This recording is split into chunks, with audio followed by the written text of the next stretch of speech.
Assalamualaikum warahmatullahi wabarakatuh. Alhamdulillahirabbil alamin, bihi nasta'in ala umurid dunya waddin. Wassalatu wassalam ala asyrafil anbiya wal mursalin, sayyidina wa maulana Muhammadin wa ala alihi wa sahbihi ajma'in. Subhanaka la ilma lana illa ma 'allamtana innaka antal alimul hakim. Rabbi syrah li sadri wa yassir li amri wahlul 'uqdatan min lisani yafqahu qawli, amma ba'du.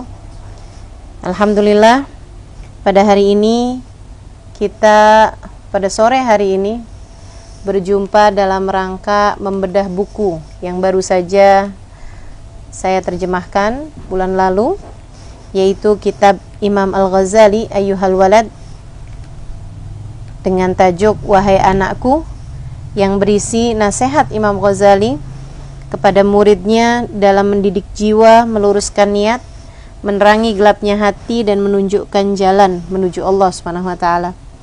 Dengan harapan semoga kitab ini dapat menjadi kitab yang bermanfaat bagi umat Islam secara keseluruhan dan dapat menjadi kontribusi dalam dakwah, dalam perjalanan dakwah, perjalanan manusia, menunjukkan jalan manusia menuju Allah Subhanahu wa taala. Saya menyapa kawan-kawan dari Indonesia dan ada juga kawan-kawan dari Malaysia serta kawan-kawan dari tempat-tempat yang berbeda-beda.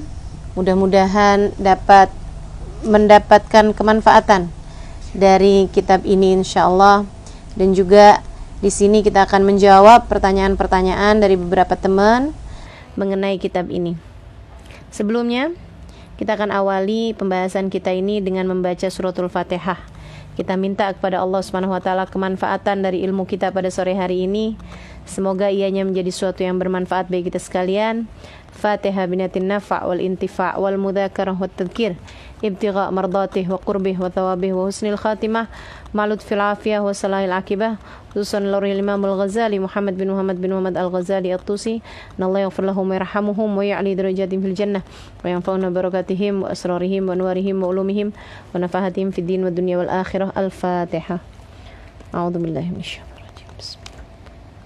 Alhamdulillahi rabbil alamin, arrahmanir rahim, maliki yaumiddin. Iyyaka na'budu wa iyyaka nasta'in, ihdinas siratal mustaqim, siratal ladzina an'amta 'alaihim ghairil maghdubi 'alaihim waladdallin, amin. Baik, alhamdulillah. Saudaraku sekalian, kawan-kawan dimanapun saja berada, baik yang di Indonesia, di Malaysia, ataupun di negara manapun, kitab ini adalah merupakan kitab dari seorang ulama besar yang mendapatkan julukan Hujjatul Islam, Al-Imam Muhammad bin Muhammad Al-Ghazali. Beliau memang namanya sudah merupakan nama yang unik ya, di mana nama beliau sama dengan nama ayah beliau dan sama dengan nama kakek beliau. Beliau sendiri bernama Muhammad, ayahnya bernama Muhammad, dan kakeknya bernama Muhammad.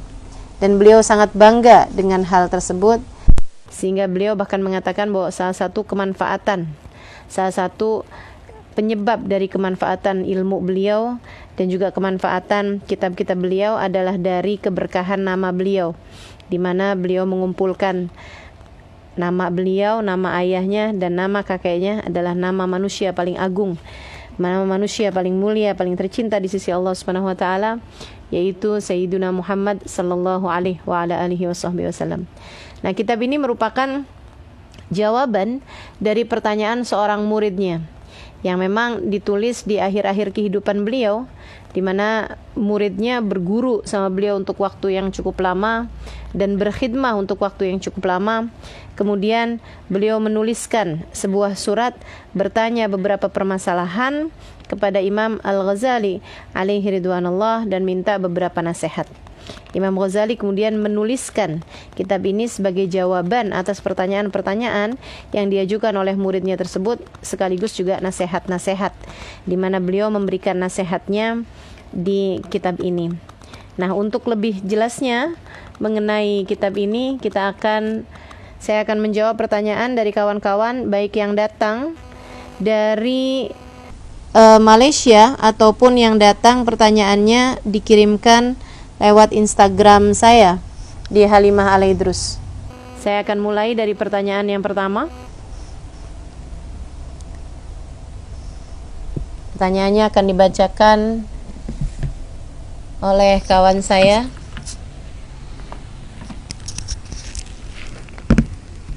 Assalamualaikum Ustazah. Saya nak tanya tentang nasihat yang pertama, yaitu Allah memalingkan wajah daripada kita apabila kita melakukan perkara sia-sia. Bagaimana jika kita terleka menonton TV karena diajak suami? Contohnya diajak menonton movie sebagai suatu cara untuk bersantai. Bolehkah kita berselawat ketika menonton TV untuk tidak dihitung sebagai orang yang lalai? Gitu Ustazah. Baik ya. Pertanyaan yang pertama dari pertanyaan Imam Ghazali ya di kitab ini, yaitu di kitab Ayyuhal Walad. Imam Ghazali menyampaikan nasihat pertamanya Imam Ghazali adalah beliau mengatakan tanda Allah Subhanahu wa taala berpaling dari seorang hamba adalah dengan dibuatnya hamba tersebut sibuk melakukan sesuatu yang tidak bermanfaat baginya. Alamat i'radillahi anil 'abd ishtighaluhu bima la ya'ni. Hadis rawahu Darul Qutni, yang artinya tanda bahwa Allah berpaling dari seorang hamba adalah sibuknya hamba tersebut dengan hal yang tidak bermanfaat baginya. Nah, ini pertanyaannya katanya bagaimana apabila dia ini diajak sama suaminya untuk menonton acara televisi atau menonton movie, misalnya menonton film, sebagai salah satu cara untuk mereka bersantai. Boleh tidak ataukah itu dianggap sebagai sesuatu yang sia-sia? Tergantung dari niatnya ya, karena ini tergantung dari niat dan caranya. Maksudnya lihat apa movie yang diminta untuk istrinya menonton ini. Apabila yang ditonton adalah movie yang boleh-boleh saja untuk ditonton, maka hukumnya boleh saja bagi suami tersebut bagi istri tersebut untuk menonton tayangan televisi bersama dengan suaminya. Tinggal masuk di niat. Apabila niatnya adalah ingin menyenangkan suami, ingin mengawankan suami, untuk menemani suami, untuk harmonisasi dalam hubungan rumah tangga, maka itu sesuatu hal yang baik dan jatuhnya sebagai melaksanakan perintah suami untuk urusan yang mubah. Namun apabila perkaranya adalah perkara yang haram, perkaranya atau movie-nya yang ditonton itu adalah movie yang haram karena di sana terdapat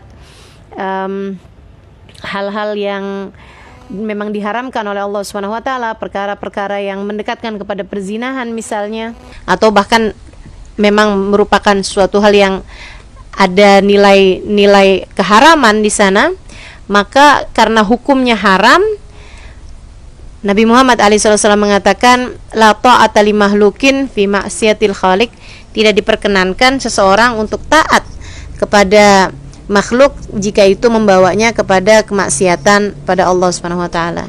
Jadi sekali lagi, apakah termasuk lalai apabila seorang istri diajak oleh suaminya untuk menonton televisi atau menonton film, menonton movie?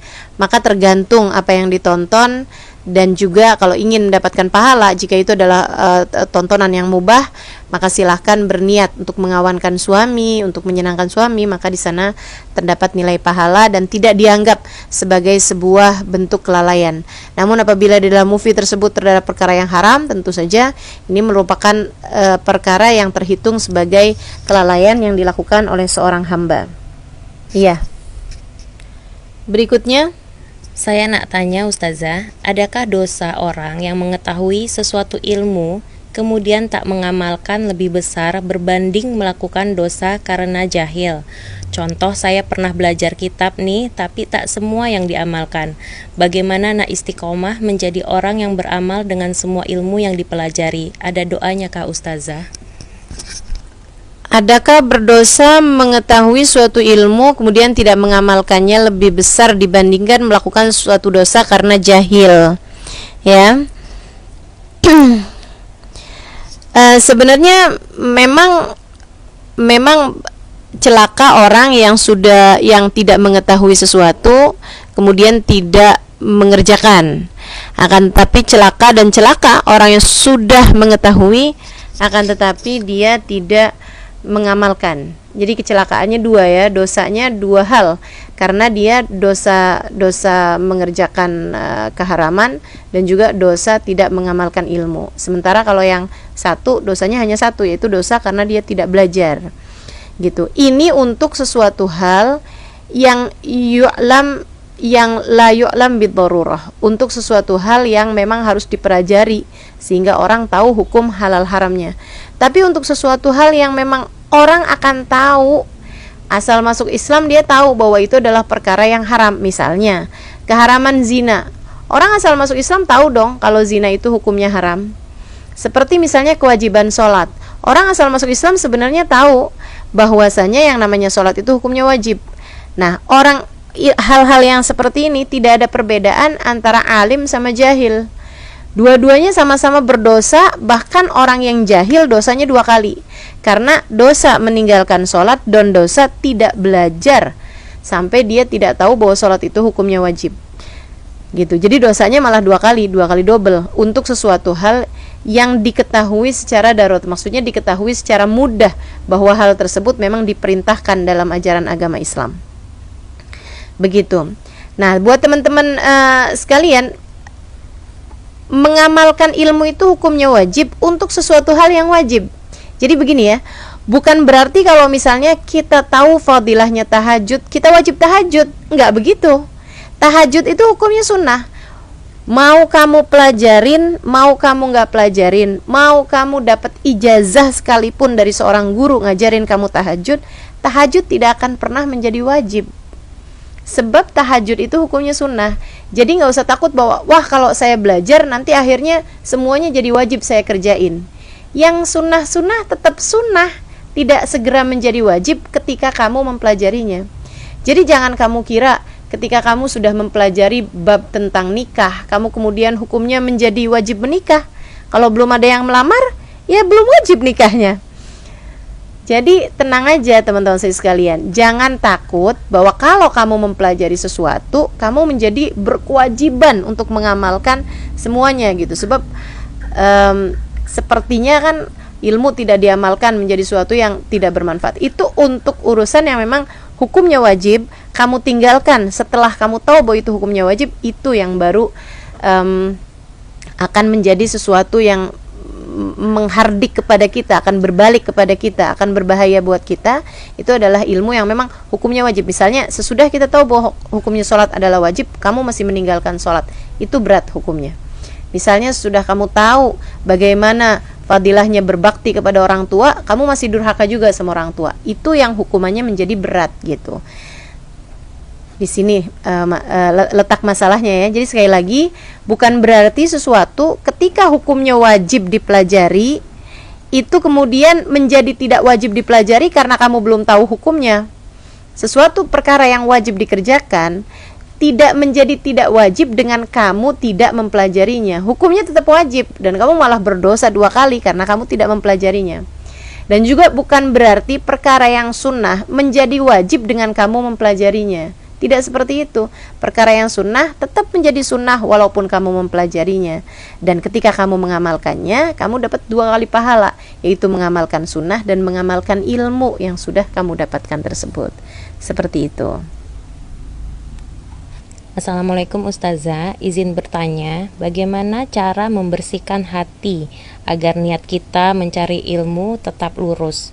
Dan mohon nasihat bagi kami para pelajar serta amalan agar senantiasa giat dan semangat dalam belajar. Terima kasih. Cara membersihkan hati ya, niat belajarnya agar tetap lurus. Hati kita ini memang mudah sekali berbolak-balik teman-teman. Jadi gak usah khawatir. Misalnya nih, kita sudah dari awal niat untuk mempelajari ilmu lillahi ta'ala, li'la kalimatillah. Nah, itu gimana caranya agar hatinya tetap lurus saja, li'la kalimatillah, dalam masa belajar kita yang bertahun-tahun. Misalnya kita duduk di pondok pesantren atau kita duduk di majelis-majelis ilmu, karena niat kan seringkali juga kadang berubah-ubah.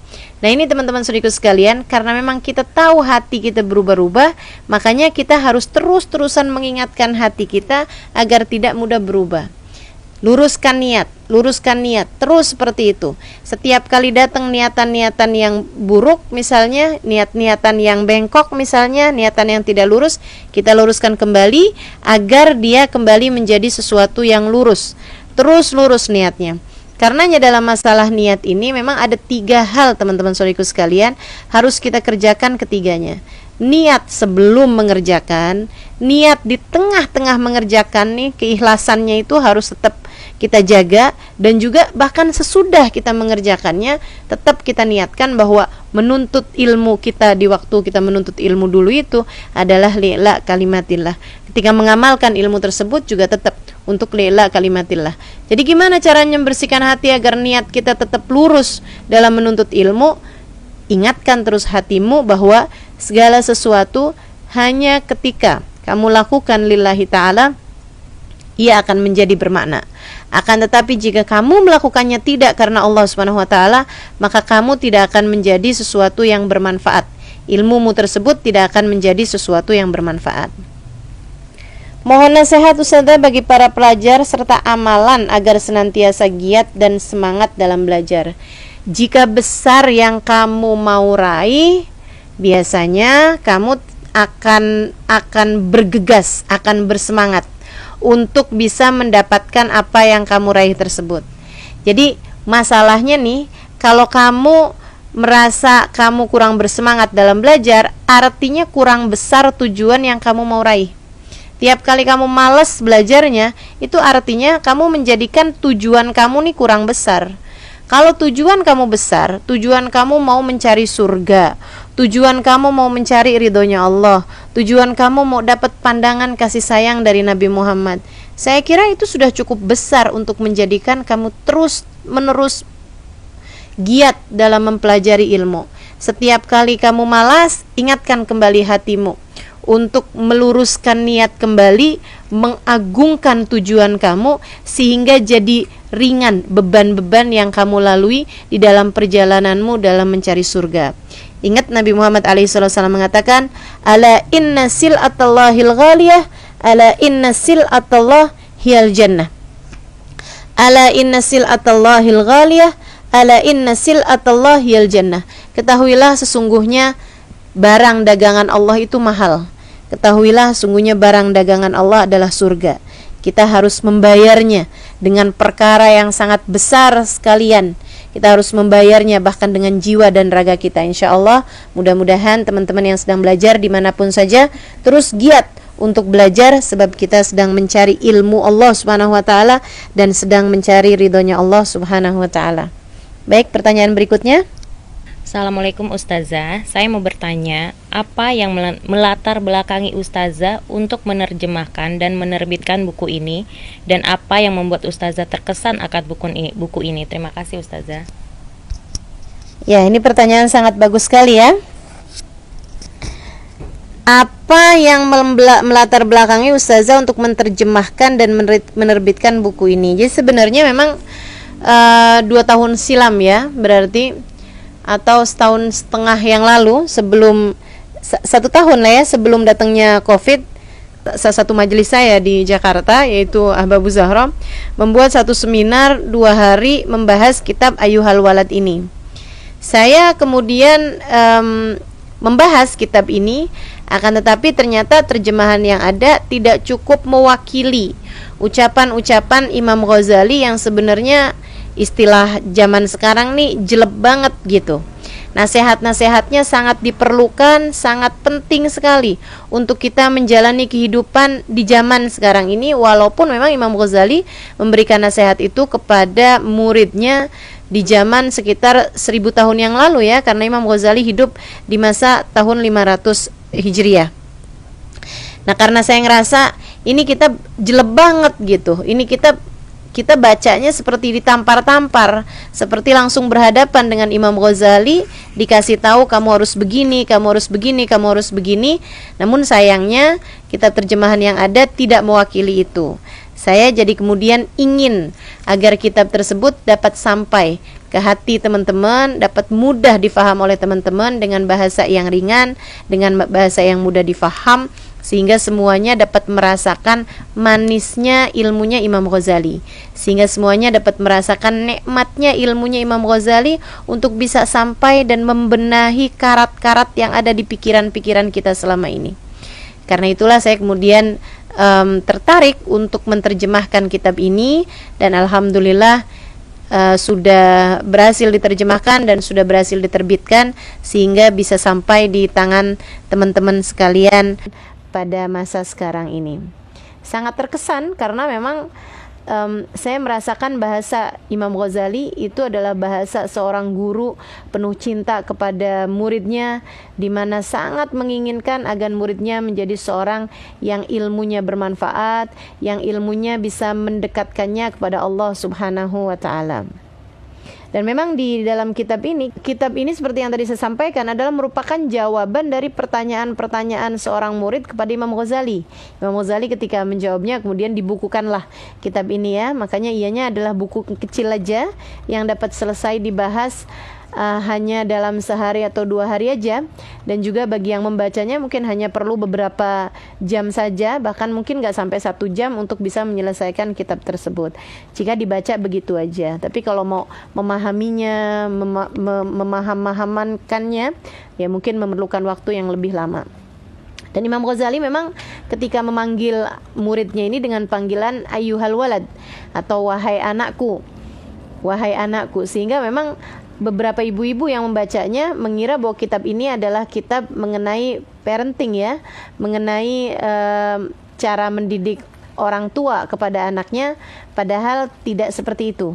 Kitab ini tidak bercerita mengenai pendidikan orang tua kepada anak, akan tetapi menjawab pertanyaan-pertanyaan yang jauh lebih dalam pembahasan bagaimana perjalanan seorang hamba menuju Allah Subhanahu wa taala. Saya sangat sarankan siapapun untuk membaca kitab ini untuk sekali lagi bisa mengetahui manisnya ilmu Imam Ghazali, untuk tahu rasanya bagaimana dinasehati oleh seseorang yang telah sampai kepada Allah Subhanahu wa taala, diberitahu jalan menuju Allah Subhanahu wa taala, sehingga insyaallah dapat menyampaikan kita kepada keridhaan Allah Subhanahu wa taala. Pertanyaan berikutnya. Assalamualaikum Ustazah, alhamdulillah akhirnya ada kesempatan bertanya tentang kitab ini. Ustazah, Ana mau bertanya, di halaman 67 kitab Ayyuhal Walad terjemahan, Ustazah dituliskan tentang bentuk penghormatan kepada guru secara batin adalah dengan cara apapun yang didengar dan diterima dari gurunya secara zahir. Jika dirasa tidak mampu, lebih baik jangan berguru dulu sampai batin dapat menerima sesuai dengan zahir. Yang ingin saya tanyakan, bagaimana ciri-ciri bahwa kita mampu menerima apapun dari guru sesuai dengan yang zahir?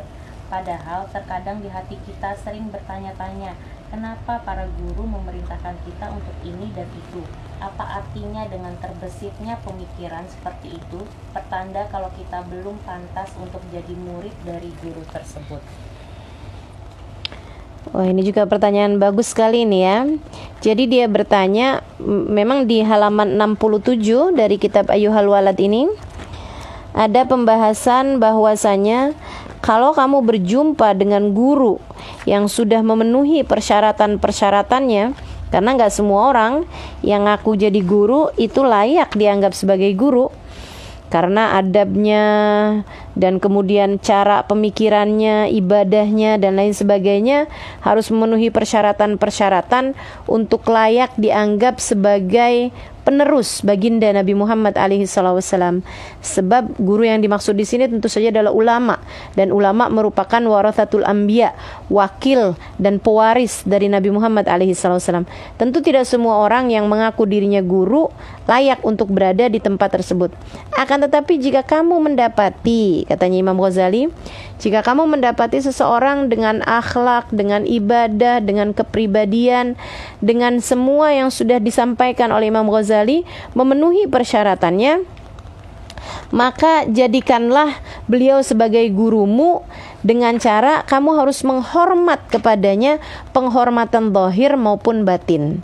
Penghormatan yang batinnya adalah apapun yang kamu dengar, apapun yang kamu terima dari gurunya secara zahir harus pula diterima secara batin. baik berupa ucapan ataupun perbuatan, agar tidak menjadi orang munafik. Kalau gurunya memerintahkan kepada kamu sesuatu, kamu kerjakan dengan hati lega, dengan hati lapang. Walaupun kamu belum tahu hikmah dari apa yang diperintahkannya tersebut. Sebab kadang-kadang di pemikiran kita sebagai seorang murid itu tidak bisa menjangkau hikmah apa yang disampaikan, oleh guru kita tersebut. Akan tetapi apa yang disampaikan oleh guru kita tersebut itu sesuatu yang benar, sesuatu yang baik gitu. Nah, beliau kemudian mengatakan, kalau kamu tidak bisa menerima zahir batinnya, kamu tidak bisa menerima batin kamu seperti kamu menerima zahirnya. Maksudnya, kamu laksanakan semua yang diperintahkan guru kamu, akan tetapi batin kamu terus memberontak. Beliau mengatakan, daripada kamu menjadi orang munafik, lebih baik kamu tinggalkan dulu aja. Gak usah berguru aja dulu kepada guru tersebut. Kenapa? Sebab bahayanya kamu menolak perintah guru tersebut secara batin itu lebih berbahaya bagi seseorang daripada ketika dia tidak berguru sekalian. Sebab ketika seseorang murid menjadikan seorang sebagai guru, dia berguru kepada orang tersebut, itu artinya seperti bahkan lebih daripada seorang anak terhadap orang tuanya. Kalau orang lain berbuat buruk kepada seseorang, dosanya hanya berbuat buruk aja. Tapi anak kalau berbuat buruk pada orang tua, itu dosanya bukan main-main. Kan begitu? Sebab kan orang tua gitu, seseorang yang harus dihormati, seorang yang Allah Subhanahu wa taala jadikan ridho Allah terletak pada keridhoannya. Nah, kurang lebih seperti itu.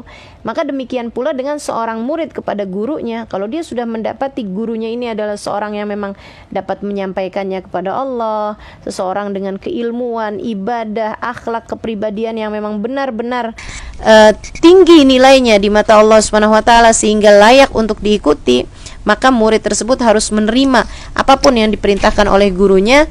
Yang disampaikan oleh gurunya secara zahir harus diterima secara batin, tidak boleh ada protes apapun terhadap apa yang disampaikannya. Nah, kalau cuma sekedar kenapa ya guru saya memerintahkan saya seperti ini, saya kok belum menerima hikmahnya, saya belum ketemu nih apa hikmahnya, yang seperti ini tidak jadi masalah ya. Akan tetapi jika yang dimaksudkan di situ adalah protes bahwa dia tidak menerima apa yang disampaikan oleh gurunya tersebut, maka ini sesuatu yang sangat berbahaya. Artinya kalau cuma sekedar pertanyaan kenapa ya guru saya ngasih saya perintah kayak begini, ini saya berat mengerjakannya, masih seperti itu nggak jadi soal ya. Tapi kalau udah menolak apa yang diperintahkan oleh gurunya secara batin gitu, nggak terima apa yang diperintahkan oleh gurunya, ini bisa sangat berbahaya bagi murid tersebut. Boleh dikatakan ia adalah seorang murid yang durhaka gitu. Begitu. Assalamualaikum Ustazah, mohon izin saya mau bertanya tentang cara menghadapi orang yang dungu. Di buku itu disebutkan bahwa jawaban terbaik bagi orang dungu adalah diam. Lalu bagaimana cara saya menghadapi murid-murid SD yang bermacam-macam tingkatan IQ-nya? Tetap sabarkah dalam menjawab pertanyaan mereka atau harus bagaimana Ustazah? Terima kasih Ustazah. Oh iya, baik ya. Di kitab ini disampaikan mengenai kamu kalau diajak debat sama orang dungu jangan dijawab. Tapi yang dimaksudkan dungu di sini bukan orang yang EQ-nya terbelakang, orang yang EQ-nya terbatas, kemampuan menerima ilmunya terbatas, itu namanya bukan orang dungu, akan tetapi orang yang bodoh. Orang yang bodoh diajarin. Orang yang dungu ini orang yang dikasih tahu kemana, itu pahamnya kemana, itu orang dungu gitu. Orang dungu itu orang yang dikasih tahu sesuatu, nangkepnya lain gitu kan. Jadi dijawab itu protes karena dia nggak ngerti gitu, karena dia nggak paham sama jawabannya tersebut, dia nggak ngerti sama jawabannya. Ini yang dimaksudkan dengan orang dungu. Kita jawab kemana, dianya pahamnya yang lain lagi gitu. Nah, orang yang kayak begini nih nggak usah dijawab kalau dia ngajakin debat, karena dia nggak nyari kebenaran, dia cuma nyari kepengen dianggap ngerti, kepengen dianggap tahu gitu. Nah, orang yang seperti ini nih, orang dungu itu adalah orang yang tidak tahu tapi dia tidak mengerti bahwa dirinya tidak tahu. Ini yang dimaksud dengan orang dungu di sini ya, bukan anak-anak murid sekolah dasar yang kamu mengajar di sana, yang ketika kamu memberitahu sesuatu mereka misalnya agak lambat dalam menerimanya. Nah, kalau masalah lambat dalam menerima, silakan sabar dalam memberitahu. Saya dulu juga mengajar, dan ketika saya mengajar, saya punya satu teori bahwa satu prinsip bahwasanya di kelas saya tidak ada orang bodoh. Yang ada adalah orang yang perlu waktu lebih lama untuk bisa memahami. Dan memahami itu adalah dengan pengulangan. Terus saja diulang, terus dikasih tahu, berulang-ulang kali. Sekali dengan bahasa yang mudah, belum paham juga 2 kali, 3 kali, 4 kali, beri lebih banyak contoh. Nah, insya Allah dia akan paham. Dan tenang aja, biasanya yang susah juga keluarnya. Biasanya kalau orang agak susah untuk memahami ilmu, biasanya juga ilmu tersebut akan bertahan lebih lama bagi dia dibandingkan dengan orang yang masuk ilmunya lebih mudah. Seperti itu, insya Allah mudah-mudahan bisa menjawab pertanyaanmu bahwa yang dimaksudkan dengan orang dungu di situ bukanlah dungu yang kamu maksudkan, sebab kalau yang IQ-nya rendah, nah itu bukan dungu yang dimaksud sini, akan tetapi orang yang bodoh. Nah, orang yang bodoh silakan diajari. Kalau kamu sulit untuk mengajari mereka, ulang-ulangi terus, insya Allah. Insya Allah yang saya rasa tidak ada orang yang dungu. Begitu ya. Pertanyaan selanjutnya Ustazah, bagaimana Ustazah rasanya sering berkumpul sama orang-orang soleh? Wah, luar biasa sekali nih ya pertanyaannya. Bagaimana rasanya berkumpul dengan orang-orang yang soleh? Antara seneng sama takut. Senengnya karena mudah-mudahan pertanda bahwa kita akan dikumpulkan dengan orang soleh kelak di hari akhirat. Sebab berkumpul dengan orang soleh merupakan pertanda bahwa kita di hari akhirat nanti juga akan bersama dengan mereka. Apabila hati kita penuh cinta, kan Nabi Muhammad bilang almar'u ma'aman ahab, seorang akan dikumpulkan dengan yang dia cintai. Maka insya Allah kalau kita senang kumpul sama orang-orang soleh, nanti di hari akhirat kita akan juga berkumpul bersama dengan mereka insya Allah. Itu senangnya. Juga ada rasa takutnya. Rasa takutnya katanya yang sangat berbahaya bagi seorang murid, bagi seorang awam ketika berkumpul dengan para ulama adalah dia merasa dirinya salah satu dari mereka. Dan ini yang sangat saya khawatirkan gitu. Keseringan kumpul sama orang soleh, akhirnya merasa bahwa kita adalah bagian dari mereka. Padahal baru bisa cinta aja. Uhibbus solihin walasta minhum, katanya Imam Ghazali. Kata Imam Syafi'i, aku cinta sama orang soleh walaupun aku belum termasuk di antara mereka. Semoga tetap bisa jagain adab, tetap bisa jagain akhlak antara saya dengan orang-orang soleh yang saya berkumpul bersama dengan mereka insya Allah. Dan semoga juga tidak terhalang dari keberkahan para orang-orang soleh yang saya jumpai selama ini. Amin ya rabbal alamin. Auzubillahiminasyaitonirrajim. Bismillahirrahmanirrahim.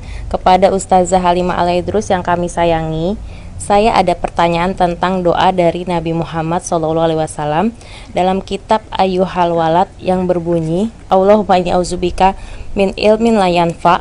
Saya suka baca doa ini karena saya yakin apapun yang dari Nabi Muhammad SAW pasti baik untuk semua. Tapi timbul pertanyaan di pikiran saya sehubungan dengan doa ini. Apakah ada ilmu yang tidak bermanfaat? Bukankah semua yang Allah Subhanahu wa Ta'ala cipta ada hikmah dan manfaatnya? Saya mohon pencerahan darimu Ustazah. Salam rindu dan terima kasih. Wassalamualaikum warahmatullahi wabarakatuh. Waalaikumsalam warahmatullahi wabarakatuh. Ya, pertanyaan ini dari IG saya ini ya. Doa Nabi Muhammad SAW yang ada juga dalam kitab Ayyuhal Walad berbunyi, Allahumma inni a'udzubika min ilmin la yanfa. Ya Allah, aku berlindung kepadamu dari ilmu yang tidak bermanfaat. Padahal menurut yang bertanya ini bahwa bukankah semua ilmu itu pasti ada manfaatnya? Enggak gitu juga. Ilmu sihir gimana menurutmu? Ilmu tenung gimana menurutmu? Ilmu menipu, ilmu menghipnotis orang, ilmu gendam, kan itu juga ilmu. Akan tetapi ada manfaatnya tentu saja. Cuman kebanyakan orang kemudian menyalahgunakan kemanfaatan ilmu tersebut. Nah, ini yang kita tidak mau gitu. Maka ilmu itu juga dibagi menjadi 2. Ilmu itu adalah mengetahui sesuatu ya. Apapun aja yang kita ketahui itu tentu aja ada manfaatnya dan ada yang tidak bermanfaat. Yang mana yang bermanfaat dan yang mana yang tidak bermanfaat? Ilmu yang bermanfaat. Nah, ingetin ucapan saya ini ya. Buat yang bertanya tadi Khairun Nisa ini ya. Ilmu yang bermanfaat adalah ilmu yang bisa membawamu menuju Allah. Ilmu yang bisa menyampaikanmu kepada surga. Ilmu yang dapat menjadikanmu semakin dekat dengan Allah, dengan Rasulnya, mendekatkanmu kepada jalan surga. Ini merupakan ilmu yang bermanfaat. Apapun saja bentuknya ilmu tersebut, jika akan mendekatkanmu kepada Allah, mendekatkanmu kepada Rasulullah, mendekatkanmu kepada jalan surga, tentu saja ianya menjadi ilmu yang bermanfaat.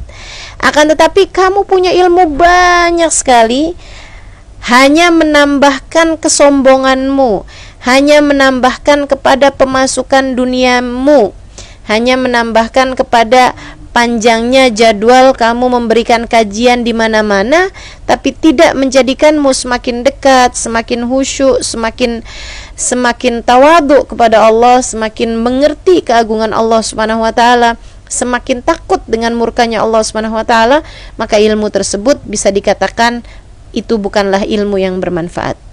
Maka ilmu yang bermanfaat, ilmu yang membuatmu tahu keagungan Allah, ilmu yang semakin mendekatkanmu kepadanya.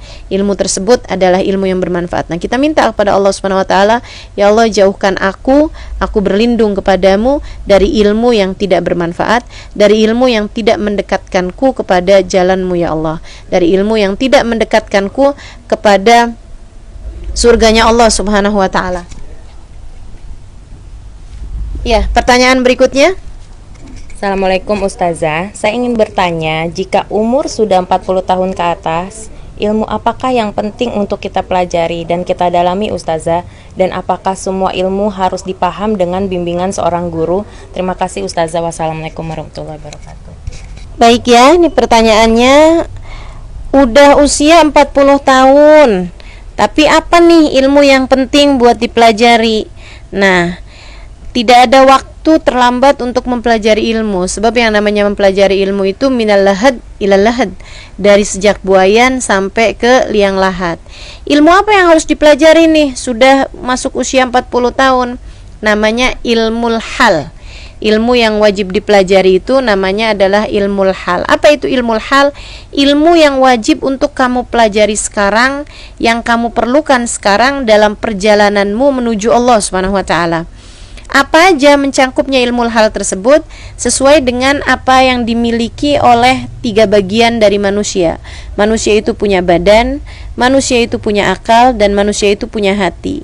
Nah, kamu harus punya ketiga ilmu untuk mengelola ketiga hal tersebut. Kamu harus punya ilmu untuk mengelola badanmu, sehingga badanmu melaksanakan perintah-perintah Allah, sehingga badanmu menjadi apa yang diinginkan Allah. Badanmu harus puasa di bulan Ramadan. Kamu harus punya ilmunya. Apa aja yang membatalkan puasa, apa aja yang wajib kamu laksanakan ketika kamu sedang berpuasa.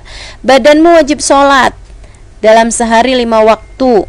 Maka kamu harus mempelajari ilmu apa yang dapat menjadikan sholatmu itu menjadi sholat yang sah. Kamu harus mempelajari caranya khusyuk, kamu harus mempelajari caranya wudu, kamu harus mempelajari caranya ruku, sujud dengan benar, bacaan-bacaannya apa saja yang dapat membatalkan sholat tersebut, itu harus kamu pelajari. Jangan sampai ada yang terlewat, sebab ini adalah ilmu yang mengatur badan kamu. Ini seharusnya sudah dipelajari dari sebelum usia 40 tahun. Tapi kalaupun kamu ada di antaranya yang belum memahami, silahkan pelajari. Itu adalah merupakan ilmu yang wajib. Badanmu punya harta yang kamu miliki diwajibkan untuk mengeluarkan zakatnya. Maka kalau kamu punya hartanya, kamu juga harus mempelajarinya. Nah, ini ilmunya disebut sebagai ilmu fiqh, ilmu syariat, ilmu Islam. Kemudian akal kamu itu juga harus dikelola sehingga kamu meyakini sesuatu yang memang sesuai dengan faktanya. Ilmunya namanya ilmu iman atau ilmu hakikat. Hakikat harus sesuai dengan hakikatnya, harus sesuai dengan faktanya. harus kamu kelola akal kamu sehingga ianya meyakini apa yang sungguh-sungguh ada, apa yang diwajibkan untuk kamu yakini. Iman kepada Allah, iman kepada malaikat, iman kepada kitab, iman kepada para rasul, iman kepada datangnya hari kiamat, iman kepada keadanya qada dan qadarnya Allah Subhanahu wa taala, bahwa baik buruk segala sesuatunya berasal dari Allah Subhanahu wa taala. Iman kepada datangnya hari kiamat termasuk juga iman kepada datangnya kematian, iman kepada akan adanya alam barzah, iman kepada segala sesuatu yang disampaikan oleh Nabi Muhammad alaihi salatu wasallam. Jika sudah benar semua keyakinanmu, tidak ada yang dapat memberikan kemanfaatan padamu kecuali Allah, tidak ada yang dapat membahayakanmu kecuali Allah, tidaklah obat dapat mengobatimu, tidaklah obat dapat menyembuhkanmu jika tidak dikehendaki oleh Allah, tidaklah dokter dapat menyembuhkanmu kecuali jika Allah Subhanahu wa taala memang menghendakinya demikian, tidaklah sesuatu bahaya dapat mengenaimu kecuali jika ditakdirkan oleh Allah Subhanahu wa taala. Jika sudah benar semua keyakinanmu, termasuk juga bahwasanya tidak ada yang dapat memberikan rizki kecuali Allah, tidak ada yang dapat membahagiakanmu kecuali Allah, tidak ada yang dapat melakukan apapun kepadamu kecuali Allah Subhanahu wa taala.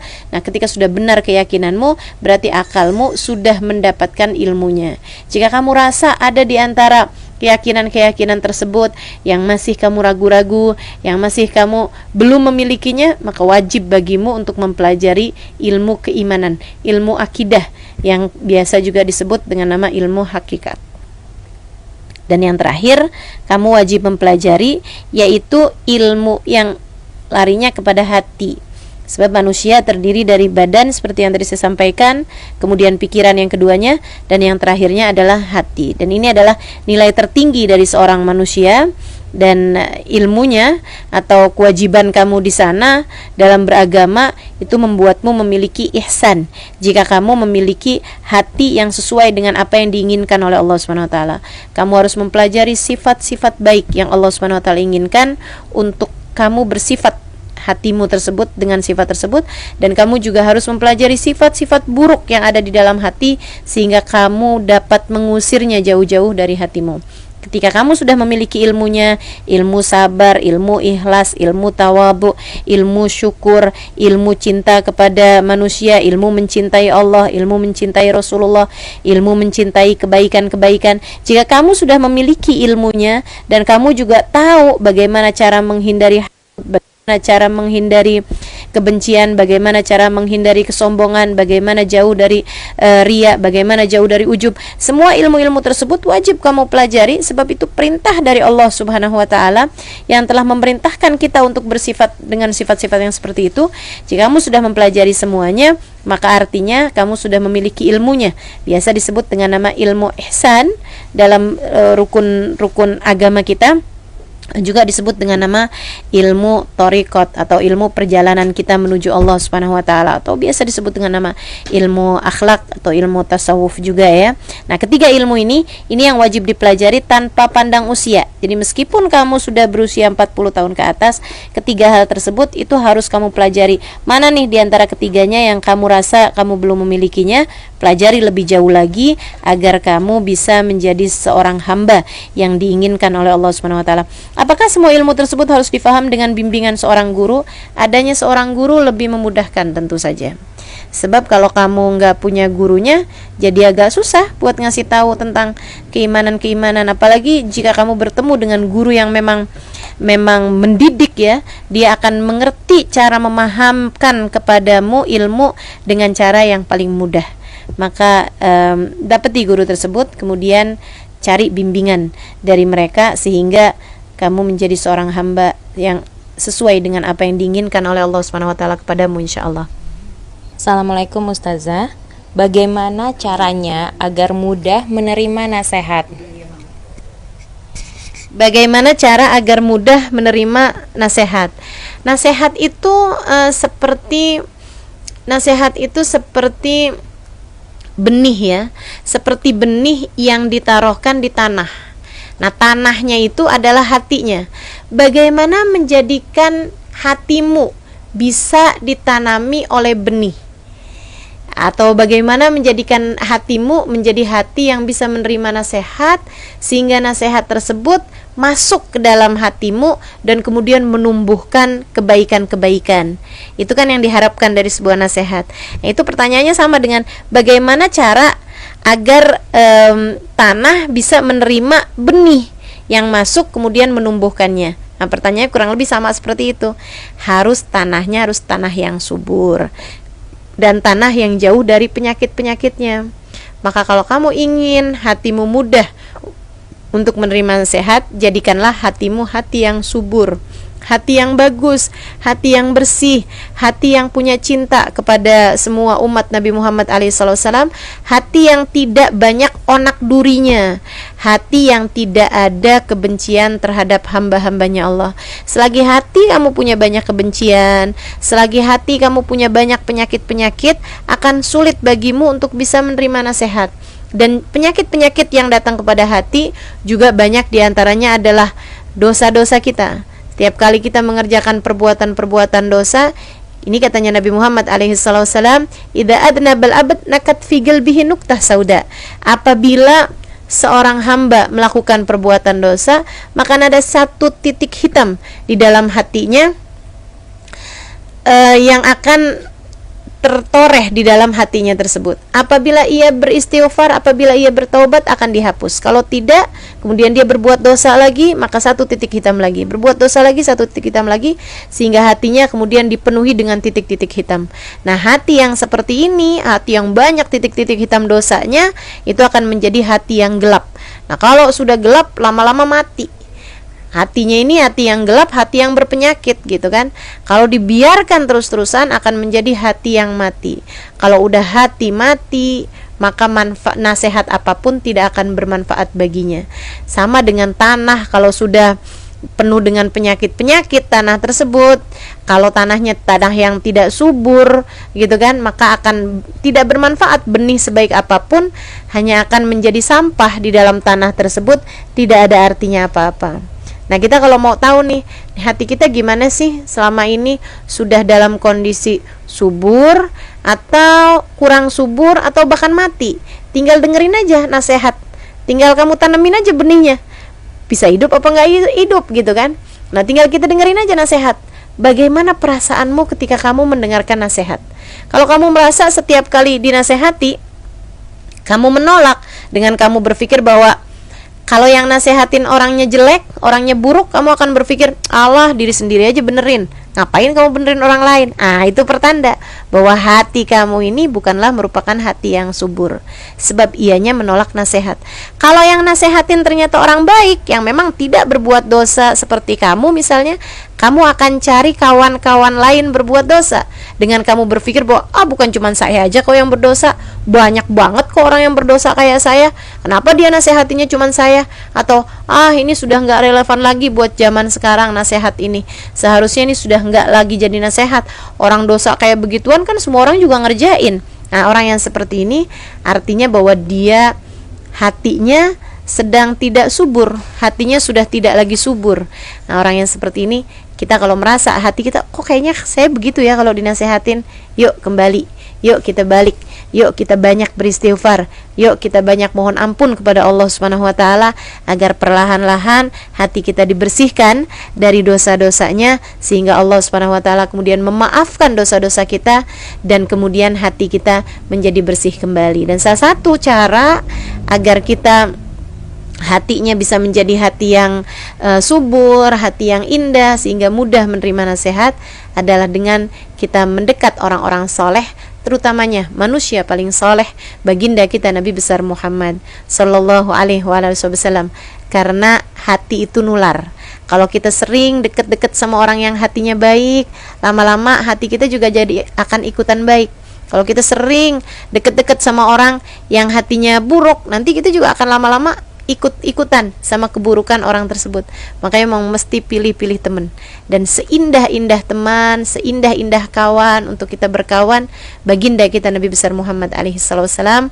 Bersolawatlah kepadanya, bacalah sejarahnya. Setiap kali kamu sedang membaca sejarahnya, kamu membaca solawat kepadanya, kamu artinya sedang duduk manis bersama dengan Nabi Muhammad alaihissalam, dan perlahan-lahan dudukmu tersebut apabila mengambil waktu yang banyak dalam hari-harimu, maka akan merubah hatimu perlahan-lahan menjadi hati yang subur, insyaallah hati yang mudah untuk menerima nasihat. Pertanyaan berikutnya, Ustazah, Ana mau bertanya, katanya kita di dunia ini kita harus punya satu pegangan guru atau guru sambung gitu ya Ustazah. Maksudnya gimana ya Ustazah? Hakikatnya guru yang bagaimana yang harus menjadi pegangan? Terima kasih Ustazah yang cantik. Makasih. Ini ya, yang tanya ini insya Allah nih udah baca kitab saya nih, atau kalau kamu, maksud saya kitab Imam Ghazali yang saya terjemahkan ya.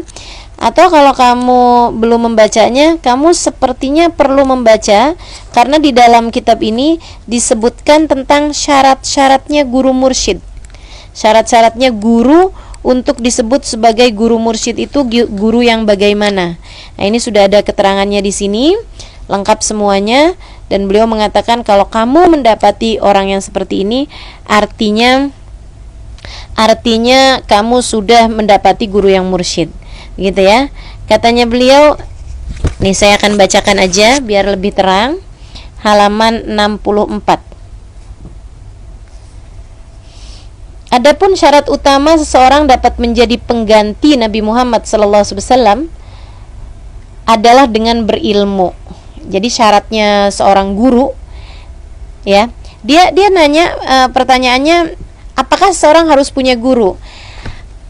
Gini teman-teman saudaraku sekalian, jangankan untuk perjalanan besar menuju Allah Subhanahu wa taala. Kita mau jalan ke satu tempat aja, seringkali kita perlu adanya pemandu untuk ngasih tahu kita, nih jalanan ada banyak pilihan nih. Walaupun misalnya kamu buka Google Map misalnya, kamu udah tahu jalan-jalanannya, tapi kan ada pilihan-pilihan jalan. Kalau kesini sekian menit, ini sekian menit, ini sekian menit. Nah, jauh lebih mudah ketika ada seseorang yang ngasih tahu kamu, jalan yang kamu pilih jalan yang ini aja. Karena jalan yang sebelah situ walaupun kelihatannya lebih pendek, tapi lagi ada perbaikan jalan. Karena lagi ada karnaval misalnya. Jadi kamu harus lebih mudah menempuh jalan yang ini.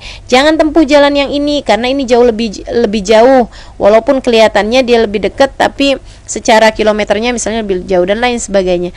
Artinya dengan adanya petunjuk jalan, itu kamu akan menjadi terbimbing untuk menuju kepada pilihan-pilihan jalanan yang bisa kamu tempuh.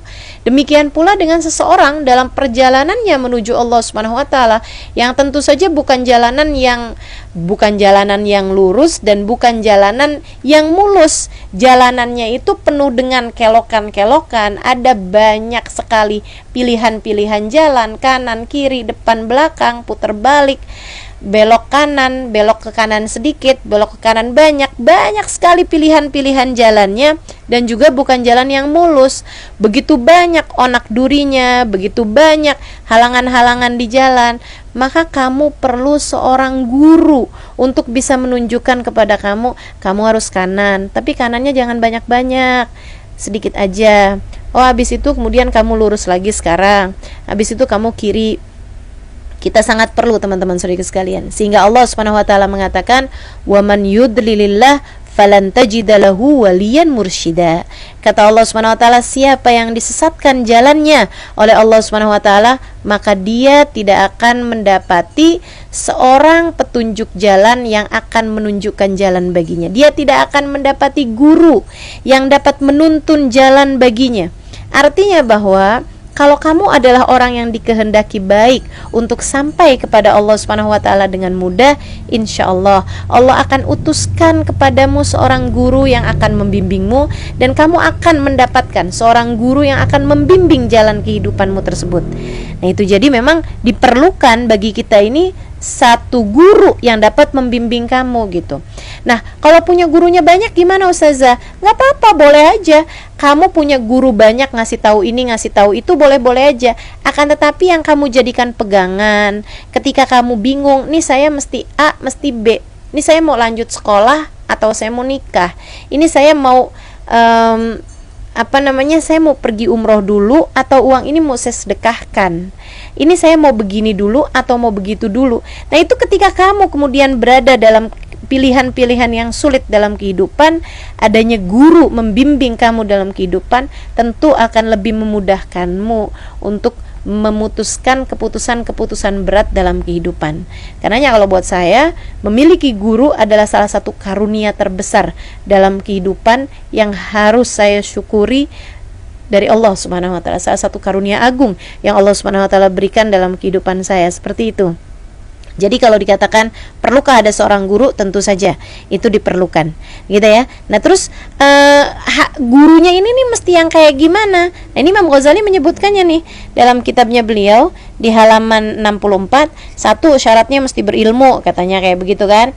Kemudian selain berilmu juga, seorang mursyid harus orang yang berpaling dari cinta dunia, bukan orang yang cinta jabatan. Dia juga harus memiliki guru bijak yang bersambung silsilah keilmuannya dengan baginda Nabi besar Muhammad alaihissalam. Harus punya sanad ilmu, karena ilmu ini, agama kita ini tidak diterima lewat tulisan. Agama kita ini tidak diterima lewat suara. Teman-teman saudaraku sekalian yang saya muliakan, kamu mau cari kayak gimana juga kitab karya Nabi Muhammad, nggak ketemu. Kamu mau cari juga rekaman suara Nabi Muhammad, nggak akan ketemu. Guru besar kita ini baginda kita Nabi Muhammad yang diturunkan wahyu dari Allah Subhanahu wa taala lewat malaikat Jibril. Nabi Muhammad yang menyampaikan ajarannya kepada kita sekalian. Tapi kan kita mau cari rekaman suaranya Nabi Muhammad, nggak ketemu.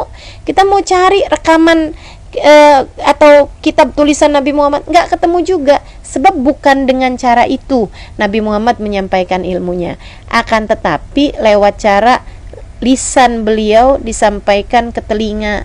Dari telinga tersebut, telinga para sahabat, kemudian mereka menyampaikan dengan lisannya, diterima oleh para tabi'in.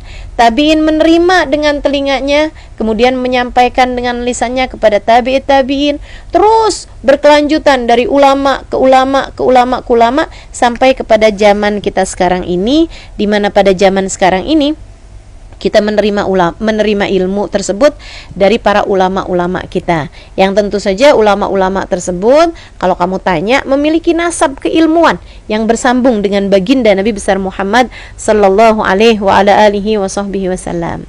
Nah ini nih, kita jadi jangan asal-asal berguru kepada orang, misalnya asal dia tahu bisa nebak-nebak isi hati kamu, kemudian kamu langsung berguru sama dia. Enggak begitu teman-teman saudara sekalian. Dia harus punya beberapa persyaratan yang memang sudah belajar banyak dengan ilmunya. Maksudnya dia juga berilmu dan dia mengamalkan ilmunya.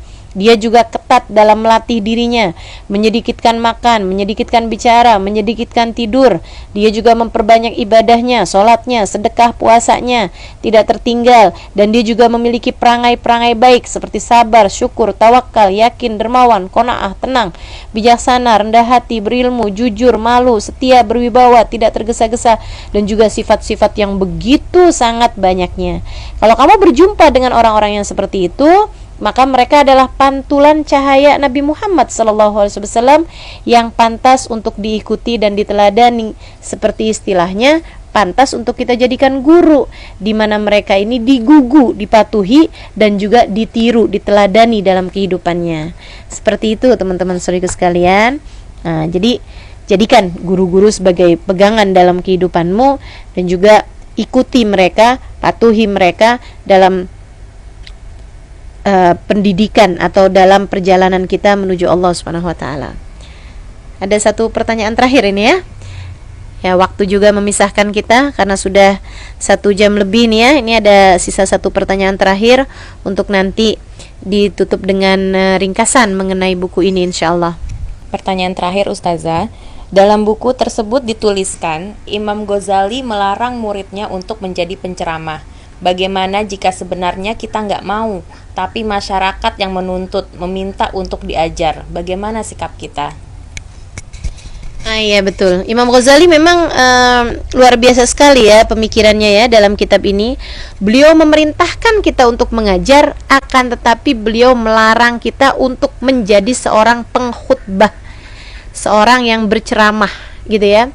Kenapa gitu? Karena katanya beliau banyak sekali yang beliau lihat pada zaman beliau ya, apalagi pada zaman sekarang ini, di mana orang-orang yang berceramah itu hanya berceramah tanpa didasari dengan ilmu, yang juga kadang-kadang seringkali berceramah hanya untuk, mohon maaf ya, untuk mengejar misalnya amplop, untuk mengejar misalnya pangkat, untuk mengejar misalnya popularitas.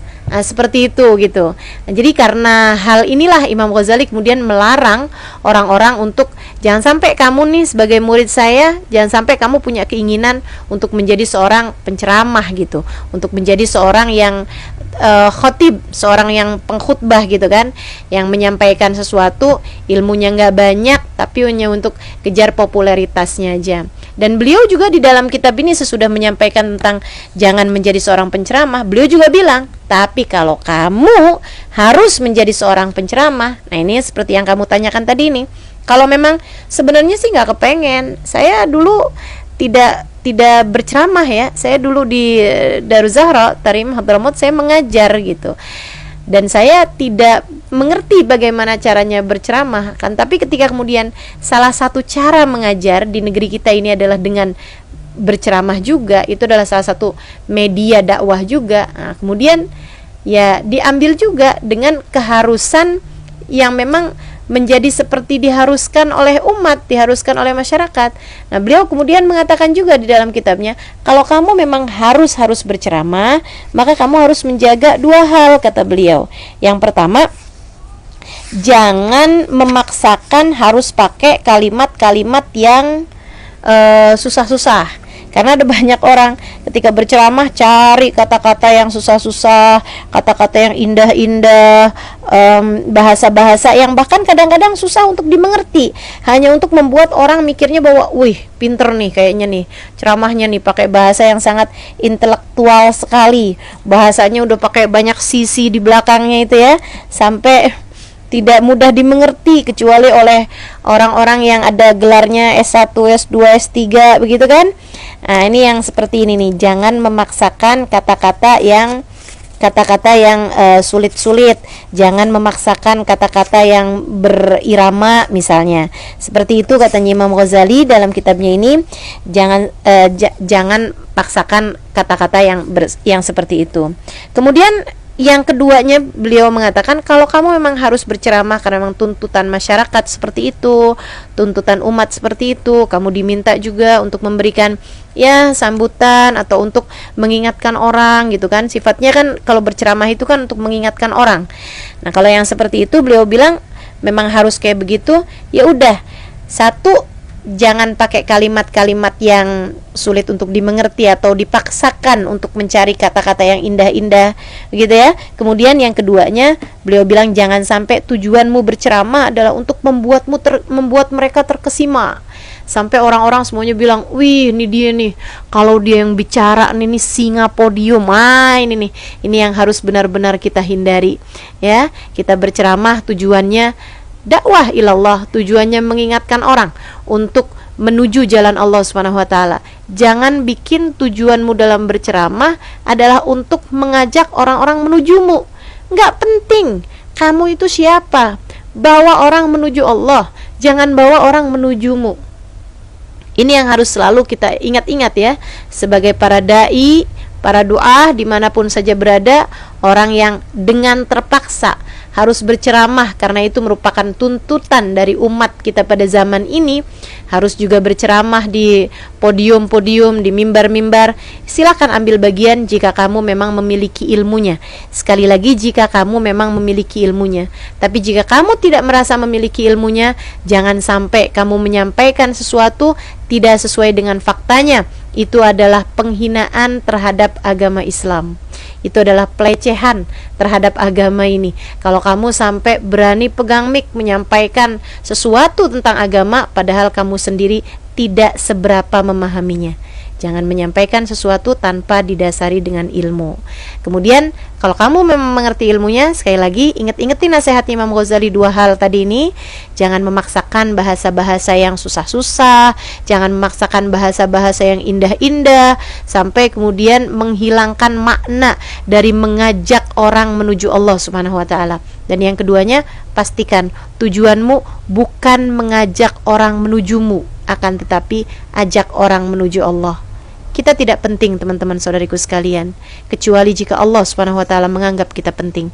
Karenanya kemudian penting untukmu untuk mengingat bahwa tujuan kita adalah mencari ridha Allah Subhanahu wa taala. Apapun saja yang kita lakukan, baik belajar, berceramah, ataupun memudahkan dakwah, atau apa aja yang kita lakukan, bahkan sebagai seorang istri, sebagai seorang anak, sebagai seorang saudara, tujuan kita satu, untuk mencari ridha Allah Subhanahu wa taala. Tetaplah dalam tujuan, cari ridha Allah Subhanahu wa taala dalam kehidupan. Mudah-mudahan Allah Subhanahu wa taala senantiasa menuntun kita untuk menuju jalannya insyaallah. Amin ya rabbal alamin. Kemudian terakhir akan saya sampaikan mengenai kesimpulan dari buku ini. Ada beberapa kalimat-kalimat yang memang sangat menusuk dalam hati saya ketika saya membacanya. Salah satunya adalah ucapan beliau, Imam Ghazali, "Wahai anakku, letakkanlah semangatmu dalam jiwamu, kobarkanlah semangat dalam jiwamu, kalahkanlah hawa nafsumu, dan ingatkan badan akan adanya kematian. Sebab rumahmu yang sesungguhnya adalah kuburan, dan penghuni kubur selama ini sedang menunggumu. Kapan kamu akan datang menjadi salah satu dari mereka? Jangan sampai kamu datang ke sana tanpa bekal." Sayyidina Abu Bakar As-Siddiq berkata, "Tubuh ini adalah sangkar burung atau kandang ternak. Pikirkanlah, badanmu ini termasuk bagian yang mana? Jika kamu adalah sangkar burung yang mampu terbang tinggi, ketika mendengar tabuhan genderang yang memanggil, irji'i ila rabbiki radiyatan mardiyah, kembalilah kepada Tuhanmu, kamu ridho padanya dan kamu diridhoi, maka kamu akan terbang tinggi hingga menembus menara surga." Seperti yang disabdakan oleh Nabi Muhammad alaihi wasallam, "Ihtazza arsyur rahman limauti Sa'ad bin Mu'ad." Arsy Allah berguncang kala kematian Sa'ad bin Mu'ad. Namun jika kamu hanyalah binatang ternak, karena kesibukan kamu terhadap urusan dunia yang terus-terusan tidak pernah membiarkan ruhmu terbang menuju Allah Subhanahu wa taala, tidak pernah membiarkan ruhmu mengingat Allah Subhanahu wa taala dan mengingat tentang hal-hal yang tinggi dalam kehidupan di atas muka bumi ini, maka seperti yang Allah firmankan, apabila datang kematian, seperti yang Allah Subhanahu wa taala firmankan, jika tubuhmu hanyalah seperti binatang ternak, ulaika kal an'ami balhum abal, mereka setara binatang ternak bahkan lebih hina, maka bisa jadi kamu hanya akan berpindah dari dinding rumahmu menuju ke dasar lembah neraka, naudzubillah min dzalik. Suatu hari Hasan Al-Basri diberi air dingin. Ketika menyentuhnya dia pingsan. Sesudah sadar, saat ditanya sebab pingsannya, dia menjawab, "Aku terbayang permintaan ahli neraka kepada penghuni surga, an afidu alaina minal ma aw mimma razaqakumullah, tuangkanlah untuk kami air kalian atau rezeki apapun yang Tuhan telah bagi kepada kalian." Maka teman-teman saudaraku sekalian saya muliakan, bacalah kitab Imam Ghazali ini ayuhal walad, karena di dalamnya terdapat begitu banyak nasihat-nasihat yang sangat indah untuk perjalanan kita menuju Allah Subhanahu wa taala. Bagi teman-teman yang ada di Indonesia, bisa cari kitabnya di Wafa by Halimah yang ada di bio saya, akun Instagramnya. Dan juga buat yang di Malaysia bisa lihat di poster saya, itu juga di Majelis Ta'lim Ar-Raudhah ya. Di sana menjual kitab Ayyuhal Walad dan kitab-kitab yang lain juga. Untuk yang di Singapura bisa di Al-Wafa, bisa di perkumpulan Al-Wafa. Nah, itu di sana juga terdapat kitab-kitab saya. Insyaallah mudah-mudahan dapat menjadi kitab yang bermanfaat bagi umat Islam, dapat menjadi bacaan-bacaan yang dapat menjadi benih-benih yang indah untuk kita tanamkan dalam hati kita dan menumbuhkan berbagai macam kebaikan-kebaikan. Semoga Allah SWT membalas kebaikan Imam Al-Ghazali alaih ridwanullah yang telah menulis kitab ini dan juga kitab-kitab yang lainnya, sehingga menjadi kitab yang begitu bermanfaat bagi kita sekalian. Dan semoga Allah SWT mengaruniakan kemanfaatan pada ilmu kita ini, sehingga menjadikannya ilmu yang membawa kita menuju kepada keridhaan Allah SWT. Al-Fatihah biniyatin nafa' wal intifa' wal mudzakarah wat tadhkir biniyatil qubul tamam kulisul ma'mul wa ila hadratur rasul. Al-Fatihah.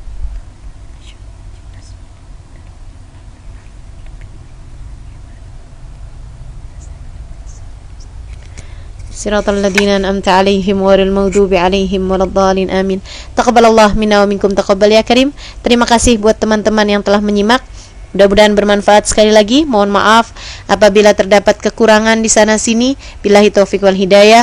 Wal afu minkum. Assalamualaikum warahmatullahi wabarakatuh.